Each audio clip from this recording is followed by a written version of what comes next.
إلا الله لا إله إلا الله لا إله إلا الله لا إله إلا الله لا إله إلا الله لا إله إلا الله لا إله إلا الله لا إله إلا الله لا إله إلا الله.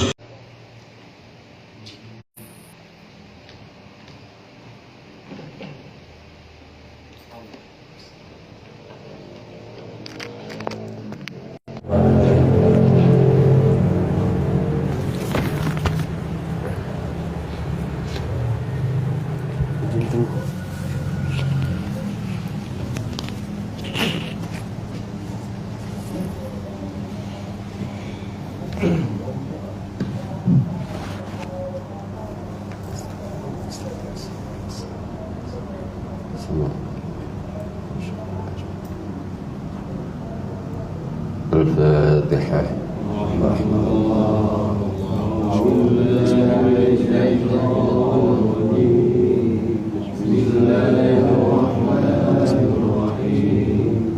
الحمد لله رب العالمين الرحمن الرحيم مالك يوم الدين إياك نعبد وإياك نستعين اهدنا الصراط المستقيم صراط الذين أنعمت عليهم غير المغضوب عليهم ولا الضالين.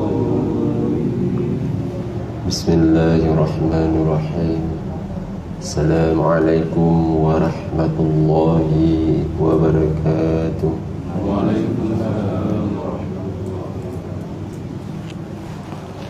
Yang sangat mulia dan yang dimuliakan oleh Allah Subhanahu wa Ta'ala, yaitu Rabbina wa Syekhuna Abuya kita bersama, yang senantiasa tak pernah henti-hentinya mengajarkan kita dan membawa kita untuk selalu ingat kepada Allah Subhanahu wa Ta'ala dan huzur hati kita kepada Allah Subhanahu wa Ta'ala. Dan beliau tidak pernah henti-hentinya mengajak umat ini untuk selalu ingat kepada Allah Subhanahu wa Ta'ala. Semoga beliau dipanjangkan umurnya oleh Allah dan beliau disehatkan oleh Allah Subhanahu wa Ta'ala agar umat ini lebih paham yang dikatakan beriman yang kamil kepada Allah Subhanahu wa Ta'ala. Dan juga kemuliaan kita kepada keluarga beliau, Umi serta abu-abu muda dan ama-ama dan juga bunda, dan kami juga kemarin baru pulang dari Malaysia dan Singapura. Mungkin beliau juga Bunda Rahmi dan Bunda Ida juga lagi berjuang. Ini mungkin masih di tengah laut untuk menuju ke mari ya. Semoga beliau juga dipanjangkan umurnya oleh Allah dan selalu berjuang di jalan Allah, mengajak umat untuk selalu mau memperjuangkan agama Allah yang hak ini. Dan juga ketakziman dan keikraman tuan buku yang mulia Urai katanya bersama Mia kepegah dia Abu Profesor Dr. Zainuddin MPTT, yang beliau juga luar biasa membangkitkan semangat katanya Gedung Umedan, Ubatam, bahkan Uluan Road Malaysia, Gedung Ubatu Pahad, alhamdulillah. Dan yang terbukti baru tuan Bandun Wo daripada Batu Lahan Malaysia, yaitu Buya Hamidi di sana, itu adalah sahabat akrab beliau. Masya Allah yang luar biasa. Dan uronyo karena bersama katanya sebenarnya tuan-tuannya sangat seul adab. Dika beliau gure tuan beliau khalifah senior yang kamu nyoban dengan tengku gure ahli hadiah.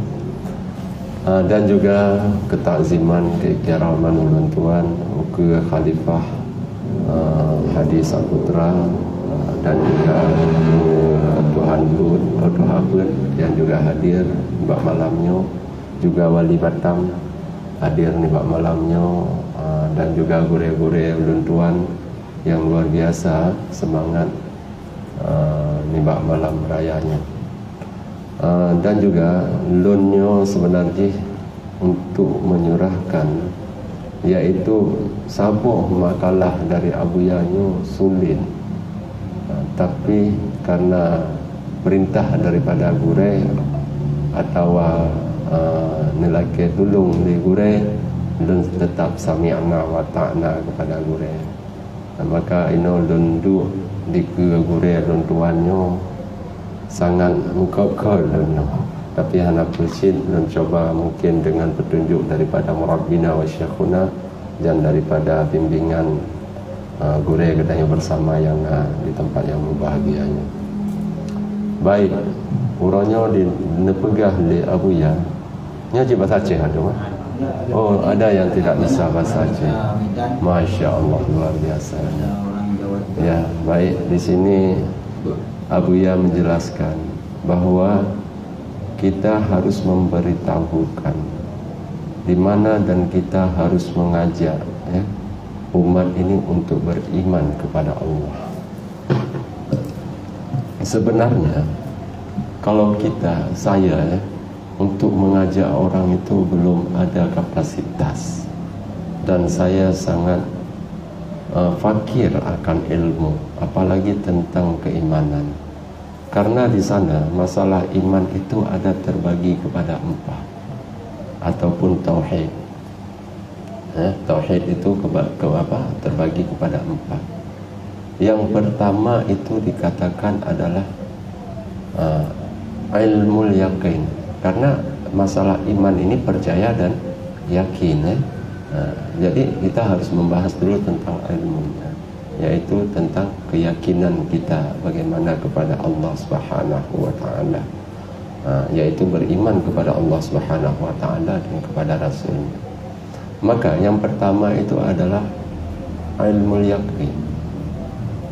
Ini harus kita paham bagaimana kita bahwa ilmul yakin itu sebagaimana di sini dikatakan oleh Abuya, yaitu kita mengenal akannya Allah itu karena kabar. Siapa yang mendatangkan kabar itu? Yaitu Rasulullah sallallahu alaihi wasallam. Dan disampaikan kepada sahabat disampaikanlah kepada tabi'in disampaikan kepada tabi'in, sampai kepada ulama mutaakhirin sekarang ini, dan disampaikan kepada orang tua kita. Ketika kita kecil, dikatakan oleh orang tua kita, "Hai nak, bahwa kita ini punya Tuhan yang menciptakan alam semesta ini, yang menciptakan kita, makhluk dan lain sebagainya." Siapa Tuhan kita? Yaitu Allah Subhanahu wa ta'ala. Kita percaya bahwa kita punya Tuhan. Tuhan itu namanya Allah. Dan kita diajarkan bahwa Tuhan kita itu bersifat yang wajib kita kenal, yaitu mulai daripada wujud sampai dengan mutakallimun. Itu maklum di dalam ilmu kita belajar sehari-hari tentang tauhid. Tapi tidak sebatas itu saja.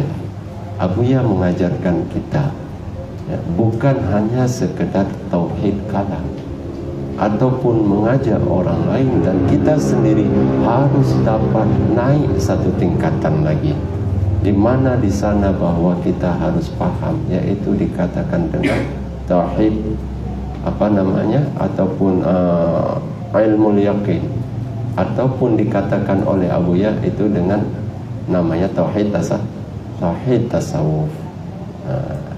Kalau misalnya kita mengenal Tuhan itu melalui khabar, itu namanya apa? Tauhid akidah atau tauhid awal. Namun itu dikatakan dengan bahasa yang lain, itu namanya ilmul yakin. Dan yang kedua itu ainul yakin. kita harus benar-benar keyakinan itu kita tanamkan di dalam batin kita, bahwa kita benar punya Tuhan, dan Tuhan itu maha segala-galanya, dan itu juga ya, terasa pada batin kita. Dengan bahasa lain, huzur dianya di batin kita atau pada hati kita. Itu dikatakan ainul yakin. Dan juga yang ketiga adalah tauhid sufi, ataupun dengan bahasa lain dikatakan yaitu hakul yakin. Di mana hakul yakin itu? Kita benar-benar bahwa keyakinan kita itu sudah memang tubuh akar tunjang di dalam batin kita. Sekalipun datang angin, badai, topan, itu tidak mudah untuk tumbang. Ataupun dengan bahasa lain dikatakan bahwa tajalli Allah di dalam batin kita, wujud Allah, tajalli wujud Allah di dalam batin, di dalam batin kita. Dan yang keempat yaitu kamalul yakin, atau benar-benar kamil, sempurna keyakinan kita kepada Allah. Hilang wujud kita, yang ada hanya Allah semata-mata. Itulah yang di hari ini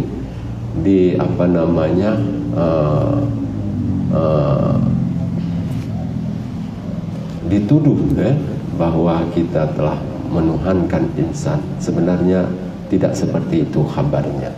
Tapi di sini bahwa itu dikatakan dengan kata lain yaitu tauhid irfani, ataupun hilang wujud kita, yang ada hanya wujud Allah semata-mata. Sampai dia kepada makam baqa, daripada makam fana naik kepada makam baqa. Nah, inilah yang sebenarnya bukan kita mendakwahkan, menceritakan dengan Allah orang lain, tetapi sebenarnya ini yang harus ada di dalam diri kita. Bila mana ini kita paham dan ini bisa terimplementasi di dalam diri kita, insya Allah tanpa pun kita mendakwahkan, tanpa pun kita mengajak mereka-mereka untuk benar mengimani Allah dengan sikap dan lain sebagainya yang kita tampilkan secara zahir ataupun pada syariatnya, insya Allah mereka percaya dan yakin dengan apa yang kita ucapkan ataupun kita ajak kepada mereka ataupun kita kabarkan kepada mereka. Ini yang pertama. Dan yang kedua, kita dituntut untuk mensyukuri keberadaan Allah dan Rasul, dan jalan mematuhi dan melakukan ibadah yang baik kepada Allah, serta berakhlak yang mulia terhadap Allah dan hamba-hambanya. Nah, kita dituntut di sini untuk benar-benar bersyukur dengan apa yang telah diberikan oleh Allah kepada kita, maupun itu diberikan ilmu kepada kita, maupun itu diberikan yaitu rezeki kepada kita, bahkan diberikan seorang mursyid yang kamil, mukamil kepada kita. Itu juga harus kita mensyukuri. Dan apapun yang kita lakukan maupun amal dan ibadah kita juga harus kita syukuri. Jadi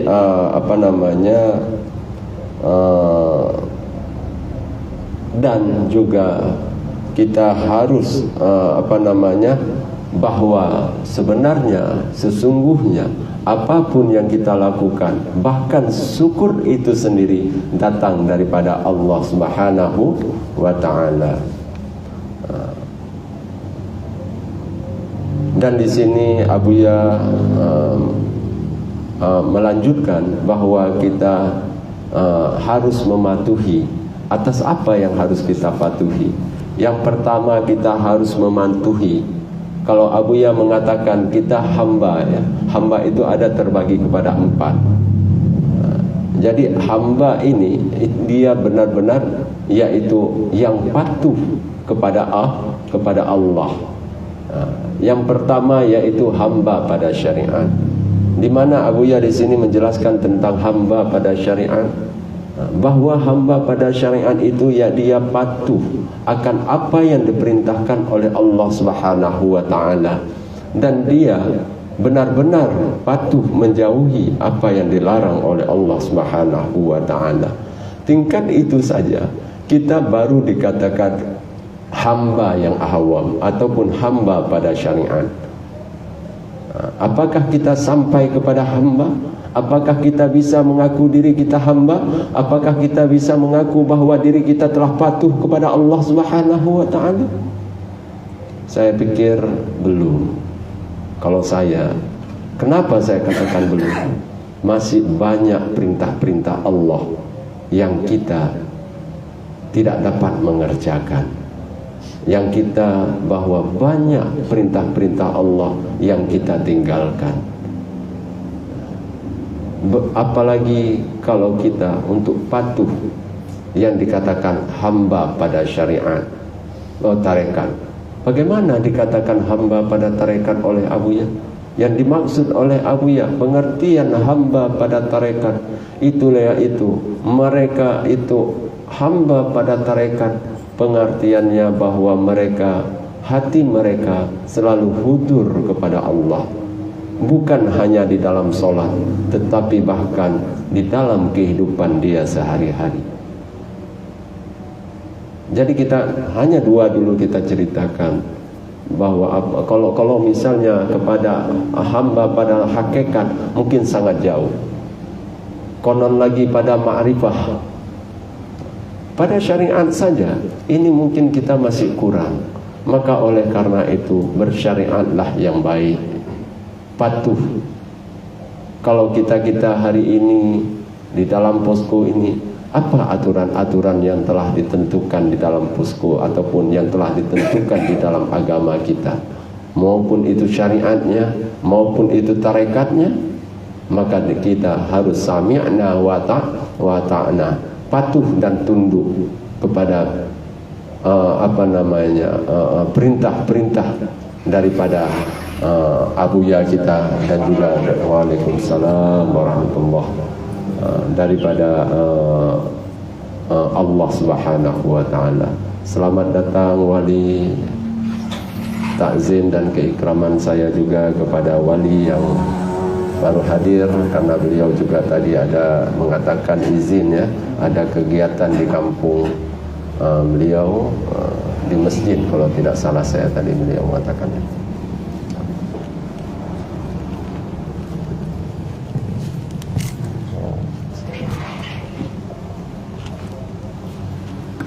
Baik, kita lanjutkan. Itulah yang dimaksud di sini, kita harus dituntut mensyukuri ataupun kita menjalankan dan mematuhi ya, daripada perintah Allah di dalam kehidupan kita sehari-hari, yaitu berakhlak yang mulia terhadap Allah dan hambanya. Maka di sini kita sebenarnya mendakwah tauhid tasawuf ini tidak sulit.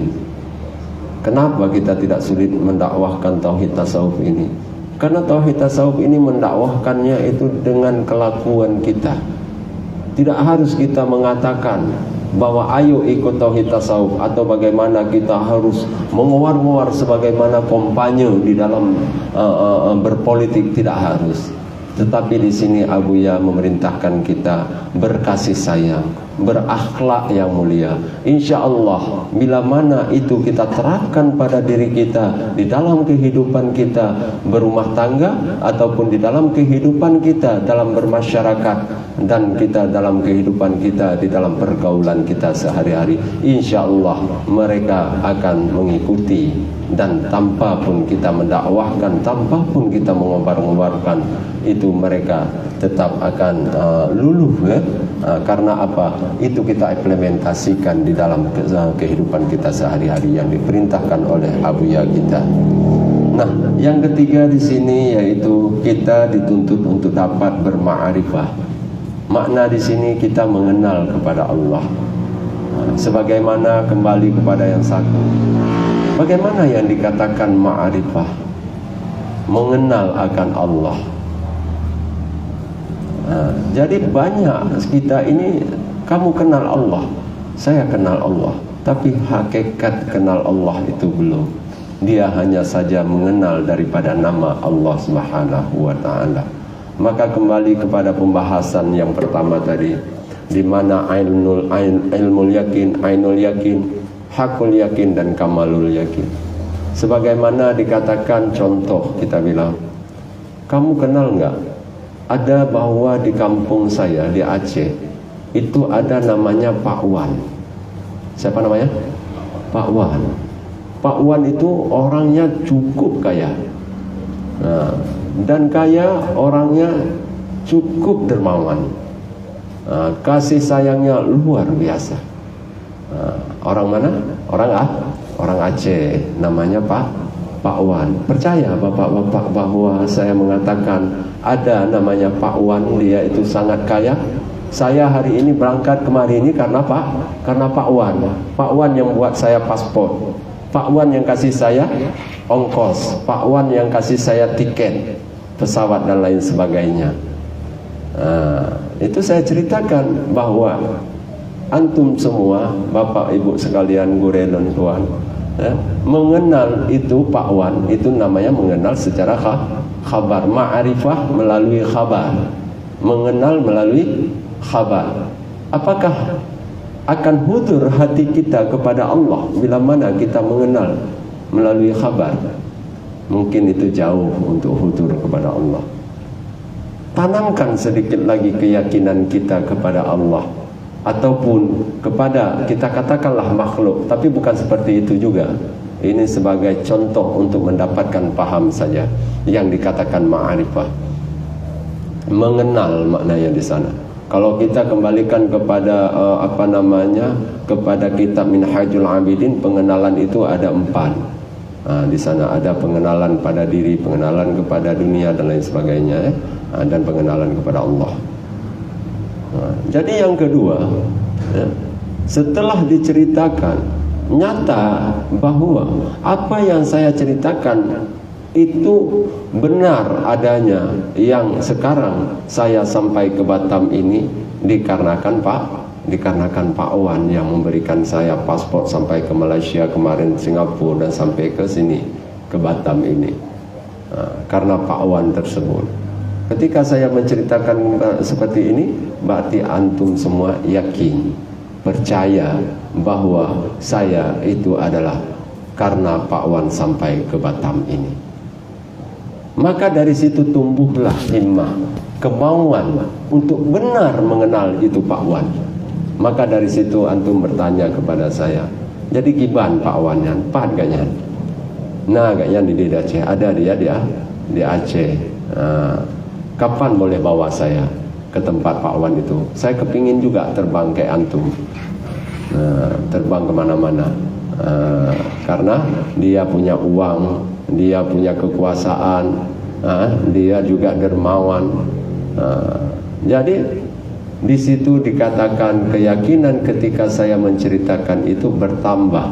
Namanya itu keyakinan adalah ainul yakin. Dan sampai-sampai kita semua kepingin untuk berjumpa dengan Pak Wan. Lalu bertanyalah kepada saya, jadi Pak Wan yang kiban puro jeta merupakan kapan, hari apa yang boleh kita jumpa dengan beliau? Boleh nanti kita kalau ada rezeki kita akan pergi ke tempat Pak Wan itu. Kapan kita boleh pergi? Maka berangkatlah kita pergi kepada Pak Wan. Ketika sampai ke Banda Aceh, benar adanya bahwa nyata begitu dilihat bahwa Pak Wan itu rumahnya sangat besar, sapam banyak lagi di depan, kereta dia juga banyak, motor dia juga, mobil dia juga banyak di depan. Betul rupanya Tengku Muzamil bilang bahwa Pak Wan ini benar-benar kaya. Tapi kekayaan Pak Wan belum ada dirasa oleh kita semua. Itu apa namanya? Ainul yakin. Nah, ketika masuk di dalam rumah tersebut, kita ketok pintunya, Assalamualaikum. Waalaikumsalam. ada jawaban yang luar biasa lembut dalam rumah tersebut. Itu suara Pak Wan. Begitu dia buka pintu, oh Tengku Muzamil sudah datang sama siapa, Kadam, sama misalnya sama Panglima Kadam, Katro Tengku Muzamil dengan Panglima Kadam, ataupun Pak Mediator Panglima Kadam, Pusin, oh Panglima Kadam, Masya Allah, dengan Panglima Kadam, Katro pada Aceh. Ya, menan kalan Pak Wan, oh betul memang Pak Wannya orang cukup ganteng, muda lah benda. Ya, mbak. Benda oh ndak mau kena nak piyo. Banyak dah mau dapur gede. Ka gebi bubu, gebi ini, gebi ajo. Mang gebang baju gede katnya negara apa pun no. Seafood kenang nyoje segala macam ya kan. Betul adanya bahwa betul lagi Tengku Muzamil pegah bahwa Pak Wannya cukup dermawan orang ni. Nguturi hana tapelam. Ilun baru gebal Tengku Muzamil tapi kagak pakai baju kauri, baju buhu. Nah, nyan kamu tambah karena rasa kelazatan ataupun rasa apa yang non pegah buno kabuto tertanam hakul yakin di dalam batin urun. Betul ya adanya apa yang telah dikhabarkan oleh Tengku Muzamil ketika itu di Batam. Yang pegakan hakul yakin. Nibak sian. Jadi Tengku Panglima Kadamnya buat ide Batam. Apa kerja Panglima Kadam di Batam? Oh saya pengangguran ini. Anak ada 2, istri lagi ada. Tapi saya tak punya kerja lah. Oh kalau gitu mau kerja dengan saya? Siapa yang bilang? Pak Wan. Jadi kepegal nih Pak Wan nanti kerja Pak Lun mau kerja dengan saya. Gajinya cuma 2 juta saja. Sikit gaji 2 juta, anak 2 itu punya istri lagi hidup di kota Batam, kecil gajinya itu. Tapi karena dilihat tadi kasih sayang daripada Pak Wan tersebut, maka dia langsung jawab iya. Apa dikatakan? Bila mana kamu mau bekerja dengan saya, fasilitas kamu saya tanggung. Beasiswa anak kamu sampai selesai sarjana 3 doktor kah saya yang tanggung. Dalam kehidupan kamu, belanja kamu itu saya yang tanggung semua. Fasilitas dan lain sebagainya mobil saya kasih. Jadi pas begitu pulanglah ke Batam. Sampai ke Batam bekerjalah dengan Pak Wan. Bekerja dengan Pak Wan. Di sana dia dibuat rumah sangat besar. Dikasih mobil lagi bagus. Anak lagi dikasih sekolah biaya dan jaduk juga diberikan. Jadi ketika pada suatu hari ditanya oleh orang, Uma kakaya apa Panglima Kadam, apa yang terlintas di dalam batin kita? Bukan kita yang kaya, siapa juga? Pak Wan yang kaya. Uma sudah punya mobil ya Pak Panglima Kadam ya? Bukan Panglima Kadam yang punya mobil, tapi itu adalah pemberian daripada Pak Wan. Oh ma kahaya tak anak mian tekula ka kedih Medan Jakarta kajai kula. Siapa yang sekolah? Bukan dia yang memberi sekolah anaknya, tetapi Pak Wan. Semua itu adalah Pak Wan. Pada suatu malam diteleponlah oleh Pak Wan. Lagi keadaan istri lagi sakit, anak yang satu lagi demam. Kita lagi malaria terpika. Hujan lagi deras, petir lagi kuat. Ditelepon sama Pak Wan jam 3 malam. Assalamualaikum. Begitu dilihat HP saja, itu sudah gemetar. Hilang wujud dirinya. Yang ada Pak Wan. Begitu dilihat, oh ma, Pak Wan, bos telepon. Siapa yang telepon? Bos Pak Wan. Diangkatlah. Assalamualaikum. Oh Panglima Kadam, di mana sekarang? Oh ada saya Pak di rumah Pak. Saya boleh jemputlah. Saya sudah sampai di pelabuhan nih. Hilang itu petir, hilang itu hujan, hilang itu demam. Anak juga lupa lagi sakit, istri juga lagi nada. Lupa akan itu semua. Yang ada hanya Pak Wan. Bahkan dirinya juga hilang, tak ada. Yang ada hanya Pak Wan. Fana, baka bersama dengan Pak Wan. Itu apa dikatakan? Itulah dikatakan kamalul yakin, sempurna ma'rifah dia kepada Pak Wan. Nah, itulah contoh misalnya. Nah, begitulah kalau bisa kita kepada Allah Subhanahu wa ta'ala yang lebih daripada makhluk, yang lebih daripada Pak Wan tersebut. Nah, itu baru dikatakan ma'rifah. Apakah kita sudah sampai kepada ma'rifah yang tingkat kedua? Ada tidak kita berkeinginan bahwa kita untuk benar-benar tajalli Allah, merasakan bahwa sifat-sifat Allah pada diri kita, dan dapat tidak kita mengembalikan sifat-sifat ma'ani kita kepada sifat ma'nawiyah Allah Subhanahu wa ta'ala? Mungkin sulit. Kenapa?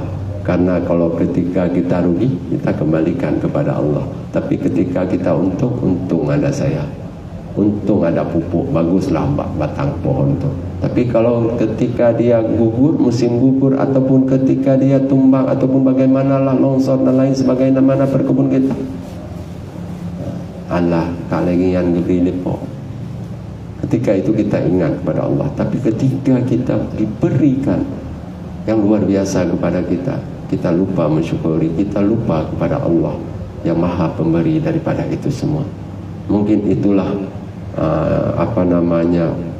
pemahaman daripada saya, ya, bukan daripada Abuya. Pemahaman daripada saya yang dimaksud oleh Abuya di sini, yaitu kita benar-benar berma'rifah kepada Allah Subhanahu wa ta'ala. Sekurang-kurangnya kita dapat merasakan, ya, yaitu apa yang telah diberikan oleh Allah kepada kita. Jangan gara-gara kita beribadat ini menuntut surga daripada Allah. Apa dikatakan oleh Nabi, apa dikatakan oleh Allah? Bila mana, ya, Allah membandingkan apa yang telah kamu buat semasa hidupmu, 1000 tahun kamu hidup di dunia beribadah kepada Allah, niscaya tidak dapat kamu balas dengan rahmat Allah sebelah mata pun yang aku berikan kepadamu, kata Allah. Nyan bandingan ji man uroyo di gedanya oleh tajak tetamong dalam MPDT dakwah lun murid Abuya, lunyo yang 3 ibadat, lunyo yang mufum begegan ma'rifah, anak dua gedanya buo kepada Allah. Bahwa sebenarnya di sini bukanlah kita yang memperjuangkan apa yang hari ini kita pahami, melainkan itu adalah murabbi kita yang memperjuangkan kita, murabbi kita yang memperjalankan kita, murabbi kita yang mentazkiyahkan kita, yang memberi pemahaman-pemahaman itu kepada kita. Maka oleh karena itu murabbi kita juga yang mentakhalikan barang-barang yang buruk pada diri kita dan mentahalikan barang-barang yang baik. Maka yang baik-baik itulah yang kita perlu jaga pada diri kita. Kenapa? Agar tajalli dianya keluar yang baik-baik itu kepada orang lain. Tanpa pun kita mendakwahkan itu, insya Allah mereka juga akan mengikut keimanan dan mengikut apa yang telah diajarkan dan dicita-citakan oleh Abuya kita yang mulia. Mungkin inilah yang dapat saya sampaikan. Gure yang lelaki muah gure yudhat gure, bukan saya di sini menggurui, cuman karena ini adalah daripada permintaan gure kita, maka saya memberanikan diri bercakap-cakap, berkalam-kalam daripada apa yang ada di dalam pemahaman saya. InsyaAllah mungkin yang baik-baik itu datang daripada murabbina, yang buruk itu adalah kesalahan saya dan sikap saya, dan saya mohon ampun kepada Allah Subhanahu wa ta'ala, mohon ampun kepada murabbina wa syekhuna, dan mohon maaf kepada sekalian yang hadir, yang terutama pada gure lunduan yang jauh-jauh dari Banda Aceh, dan juga pada wali Batam, wali Medan, khalifah, dan gure-gure yang lain. Mungkin inilah yang dapat saya sampaikan. Lebih dan kurang saya mohon maaf, beribu maaf. Billahi taufiq wal hidayah. Assalamualaikum warahmatullahi wabarakatuh. Waalaikumsalam.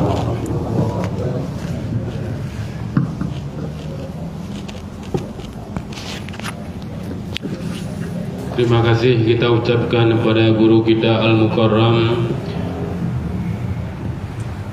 Duku Muzamil yang telah memberikan ilmu kepada kita. Semoga kita bisa ngambil seripatinya dan ilmu yang